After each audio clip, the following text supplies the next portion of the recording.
Hey,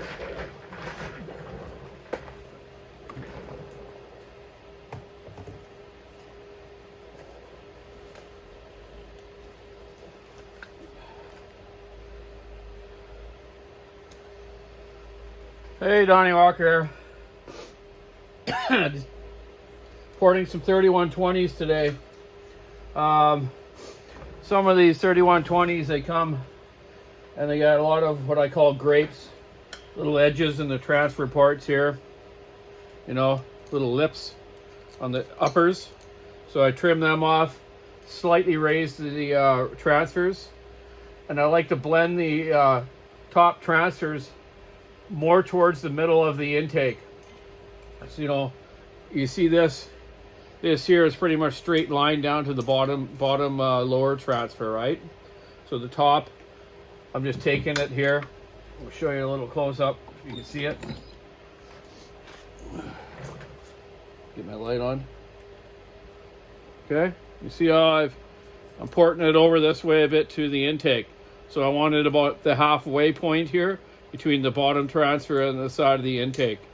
I used to do these on 372s as well, and it just seems to give them a little more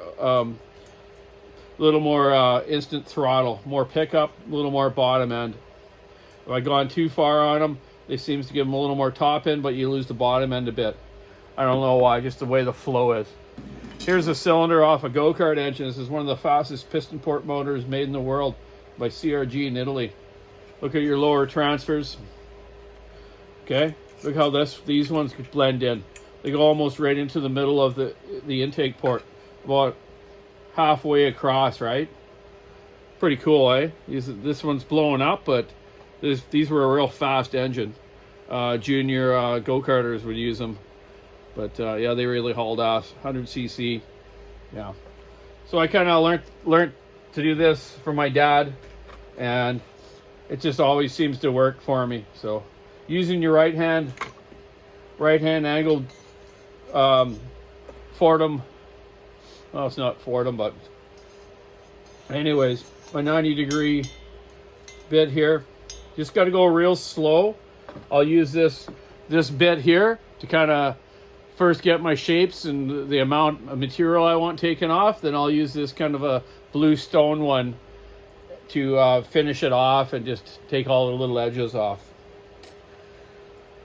That's what I'm doing to the transfers on it. I will also open up the bottoms here just to feed it out of the case a little better. The exhaust port, I will widen and raise just slightly. You don't need much more exhaust timing on these. You want to keep that bottom end. The intake is quite smoggy. I'm going to change it from 135 degree of total duration to 150. And there's a bit of a lip on the bottom of the basement of the intake port here that I'll take out. And I'll also trim a bit off the piston here. Trim a bit off the piston, you know, maybe, you know, a 16th maybe. Clean my windows of the piston up so I get nice flow through the piston. And put it back together. I got the 2-jet carburetor on this one with the high-speed adjuster that I was showing you guys on a video the other day. And the unlimited coil from a 272. And then I'll also modify the muffler. This is going to a fella down in the US. I've been trying to talk to him lately, but he doesn't answer his phone unless we got the wrong phone number for him. His company is called AJF Construction in Pennsylvania. Yeah. Pittsburgh, PA. Pittsburgh, PA. So if you watch my video, give me a call, please. I wanted to talk to you about the saw if you're running 3/8 or 404 and what length bar you'll be running. But anyways, yeah, I did talk about the 3120 a bit the other day about how the ignition, you know, rev limiter, they come with that green one. So I put the 272 one on there. But if you are working on really old 3120s, they had umpteen numbers of coils, flywheels, even the crankshaft. Some of them had 2 keyways in it, or sorry, 2 keyways on the flywheel. So just be careful mismatching the ignition and flywheel on these. They're expensive, but You know, you do them right, they'll last and work good for you. You definitely want to be running very good oil in this. You know, a high octane fuel. I've bumped the compression off. I'll be taking some material off the cylinder here. And yeah, just use good fuel. You know, at least 92 and up maybe. And just some good quality oil. There's lots of oils out there. That's a great big debate all over the internet all the time. Just use a good brand name 2-stroke chainsaw oil or racing oil.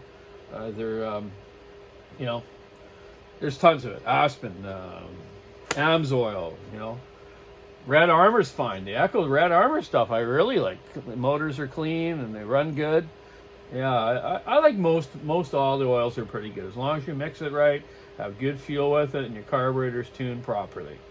So there you go. I'm going to get back at her. We've had some wicked storms here on Vancouver Island. It's, what do they call it? A friggin', some sort of cyclone.